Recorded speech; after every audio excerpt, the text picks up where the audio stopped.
नमस्कार दोस्तों, स्वागत है आपका स्टडी फॉर सिविल सर्विसेज में। वीडियो को पूरा देखिए। कोई भी आपका फीडबैक है, कोई सजेशन है, तुरंत वीडियो में कमेंट करके जरूर बताइए। अच्छा लगे तो वीडियो लाइक जरूर कर लीजिए और ऐसे वीडियो लगातार फ्री में पाने के लिए चैनल को तुरंत सब्सक्राइब कर लीजिए और बेल आइकन को जरूर टैप कर लीजिए ताकि आगे भी सारे वीडियो आपको मिलते रहे। यूट्यूब में फॉलो करते हैं तो प्लीज ये वाला फ्री टेलीग्राम चैनल जरूर ज्वाइन करिएगा। सारे नोटिफिकेशन, सारे अपडेट यहीं पे आते हैं, ध्यान रखिएगा। स्टडी फॉर सिविल सर्विसेज का कोई भी पेड ग्रुप अगर आपको ज्वाइन करना है तो सिर्फ 8564809606097523864555 यही नंबर है हमारे, सिर्फ जहां पे कॉल या व्हाट्सएप कर सकते हैं। इंस्टाग्राम पे हमारा पेज जरूर फॉलो कर लीजिएगा, स्टडी फॉर सिविल .सर्विसेज है। ट्विटर पे हमको जरूर फॉलो कर लीजिएगा, @study for civils है। नमस्कार दोस्तों, आप सभी का स्वागत है स्टडी फॉर एग्जाम्स में। दोस्तों, इस टॉपिक वाइज सीरीज को जो है आगे बढ़ाते हुए आज भी हम लोग टोटल 5 टॉपिक को कवर करेंगे। आप लोग वीडियो देखा भी करिए और उससे संबंधित जो भी फैक्ट आपको बताया जाए वो भी आप लोग नोट करते चलिएगा।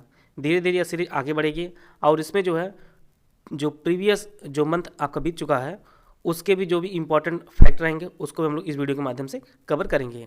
तो जो भी पेपर आपका जो आपका जनवरी 2024 में होने वाला है, जिसके आपका APS हुआ, RO हुआ, UPSC प्रीलिम्स हुआ, उन सभी के लिए हम लोग जुलाई से जितने भी इंपॉर्टेंट करंट अफेयर होंगे उन सभी को इसी वीडियो के माध्यम से डिटेल में हम लोग कवर करेंगे। तो आप लोग एक करंट अफेयर की कॉपी वगैरह बना लीजिए जिसमें आप लोग डेली वीडियो देखिए और जो भी इंपॉर्टेंट फैक्ट आपको लगे आप लोग नोट करते चलिएगा। वीडियो शुरू करने से पहले मैं बताना चाहता हूँ UPSC, RO, APS सहित हमारे कई पेड ग्रुप चल रहे हैं। अगर आप इन पेड ग्रुप जुड़ना चाहते हैं तो ये हमारे दिए गए नंबर है, इस पर कॉल या व्हाट्सएप करके जो है जानकारी प्राप्त कर सकते हैं। तो दोस्तों, वीडियो शुरू करते हैं, देखते हैं आज का पहला टॉपिक। आज का जो हमारा पहला टॉपिक है प्रोजेक्ट कुशा। रक्षा मंत्री वर्तमान में हमारे रक्षा मंत्री जो है वह राजनाथ सिंह हैं और इनकी जो अध्यक्षता वाली भारतीय रक्षा अधिग्रहण परिषद ने जो है हाल ही में प्रोजेक्ट कुशा के तहत भारतीय long range surface air missile, जिसे हम लोग LRSAM के नाम से जानते हैं, कि जो है खरीद को मंजूरी दी है। जो प्रोजेक्ट कुशा है इसके तहत भारत अपनी लंबी दूरी की सतह से हवा से मार करने वाली मिसाइलों, जिसे हम लोग LRSAM के नाम जानते हैं, का विकास कर रहा है। और इस परियोजना के तहत जो है भारत ने लक्ष्य रखा है कि 2028-29 तक लंबी दूरी की एयर डिफेंस सिस्टम तैनात करने की जो है योजना बना रहा है।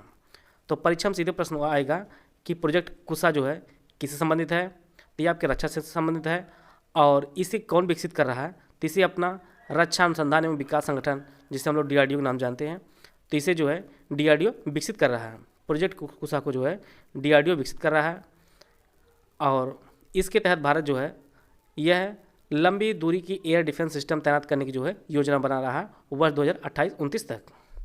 अगला जो हमारा टॉपिक है एंकोर सॉफ्टवेयर। एंकोर सॉफ्टवेयर को जो है चुनाव आयोग ने जो है विकसित किया है और इसके इस्तेमाल से उम्मीदवारों और चुनावों को प्रबंधन के लिए जो है काफ़ी सुविधा जो है मिलेगी।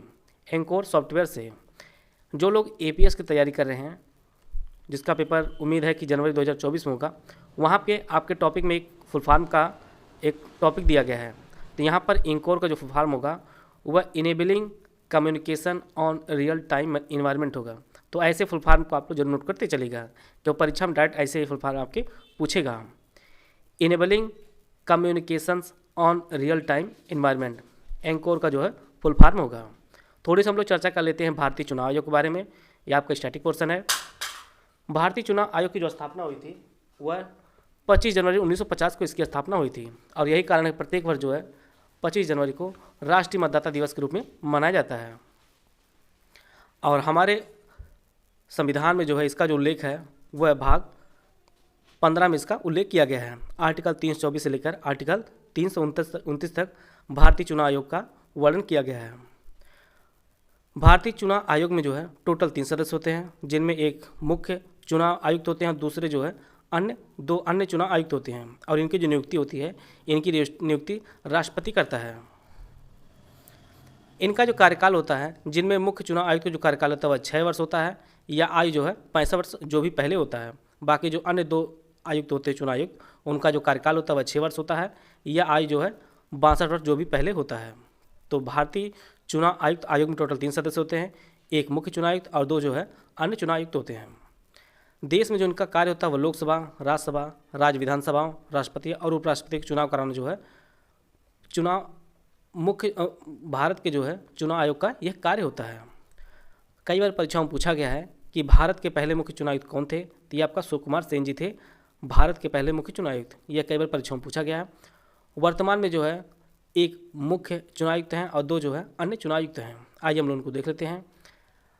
चुनाव आयोग में जो है राजीव कुमार जी वर्तमान में मुख्य चुनाव आयुक्त हैं और 2 अन्य जो चुनाव आयुक्त हैं आपके अनूप चंद्र पांडे जी हैं और दूसरा आपका अरुण गोयल जी हैं। आप लोग इनके चित्र के माध्यम से देख सकते हैं।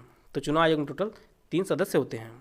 अभी हाल ही में जो है एक प्रश्न काफ़ी इंपॉर्टेंट आपकी परीक्षा के लिए बन सकता है कि राजकुमार राव को जो है नेशनल आइकन के लिए नेशनल आइकन चुनाव आयोग ने बनाया है। तो ये आपके राजकुमार राव जी हैं जो अभिनेता हैं, इन्हें चुनाव आयोग ने नेशनल आइकन घोषित किया है चुनाव आयोग ने।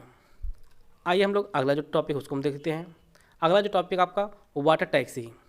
देश की पहली हाइड्रोजन वाटर टैक्सी जो चलाई गई है वह वाराणसी में चलाई गई है और यह जो टैक्सी बनाई गई है यह गुजरात के भावनगर में तैयार की गई है और यह है वाराणसी के 4 घाट जिनमें आपका नमो घाट, शिवाला घाट, रविदास घाट और ललिता घाट पर जो है इसका स्टेशन बनाया जाएगा और इसका जो शुभारंभ है वह 15 अगस्त से जो है इसका शुभारंभ वाराणसी में किया गया है। तो देश की पहली हाइड्रोजन वाटर टैक्सी जो शुरू हुई है आपके वाराणसी में शुरू हुई है।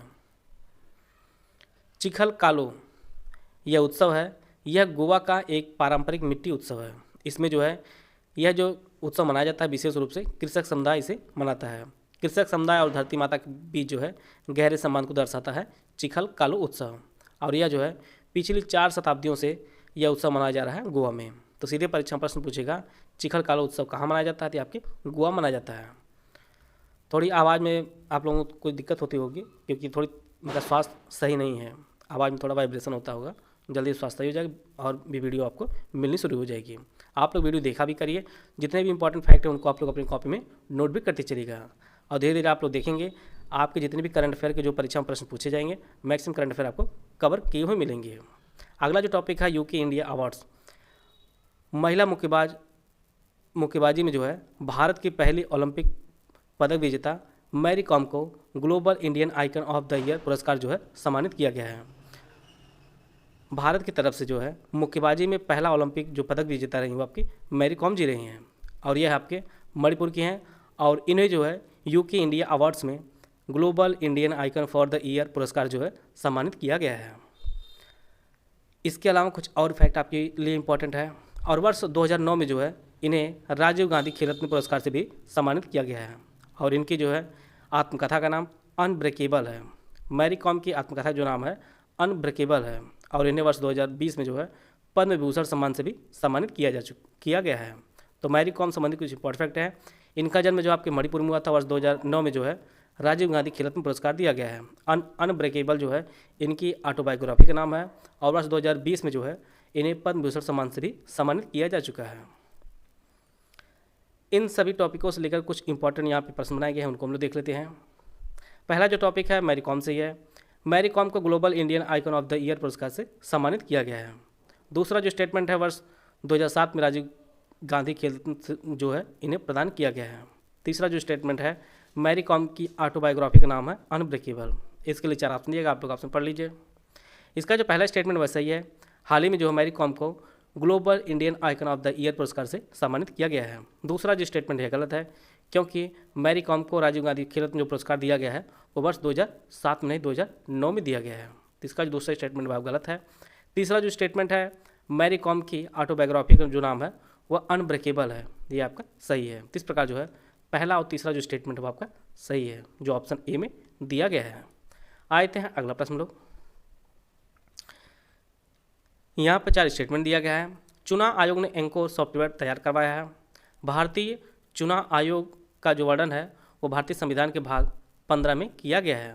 भारतीय चुनाव आयोग में कुल 5 सदस्य होते हैं। चुनाव आयोग ने राजकुमार राव को नेशनल आइकन बनाया है। इसके लिए 4 ऑप्शन दिएगा, आप लोग ऑप्शन पढ़ लीजिए। इसका जो पहला जो कथन आपका ये सही है, चुनाव आयोग ने एंकोर सॉफ्टवेयर को तैयार कराया है। दूसरा जो स्टेटमेंट वह सबका आपका सही है। भारतीय चुनाव आयोग का जो वर्णन है वो भारत के संविधान के भाग 15 में किया गया है। आर्टिकल 324 से लेकर 329 तक इसका जो है वर्णन किया गया है। भारतीय चुनाव आयोग में जो है 5 सदस्य नहीं होते हैं, इसमें 3 सदस्य होते हैं। एक आपके चीफ इलेक्शन कमीशन होते हैं और बाकी जो है 2 अन्य सदस्य होते हैं। इसका जो तीसरा स्टेटमेंट वो आपका गलत है।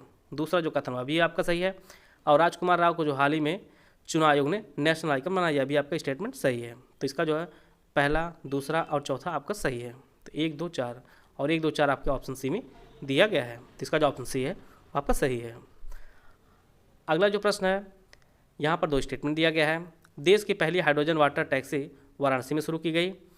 गोवा में चिखल कालू उत्सव मनाया जाता है। इसके लिए 4 ऑप्शन दिया गया, आप लोग ऑप्शन पढ़ लीजिए। इसका जो पहला स्टेटमेंट आपका सही है। देश की पहली हाइड्रोजन वाटर टैक्सी जो है वाराणसी में शुरू की गई 15 अगस्त 2023 से, और यह वाराणसी में जो है इसके लिए 4 घाटों पर इसके स्टेशन बनाए गए हैं, और गोवा में चिखल कालू उत्सव जो है मनाया जाता है। तो इसके दोनों स्टेटमेंट आपके सही हैं। इसका जो ऑप्शन सी है वो आपका सही है। तो इस प्रकार जो है आज का वीडियो कंप्लीट होता है। आशा है आप सभी को बहुत कुछ जानने को मिला होगा। मिलते हैं नेक्स्ट वीडियो में, तब तक के लिए जय हिंद, जय भारत।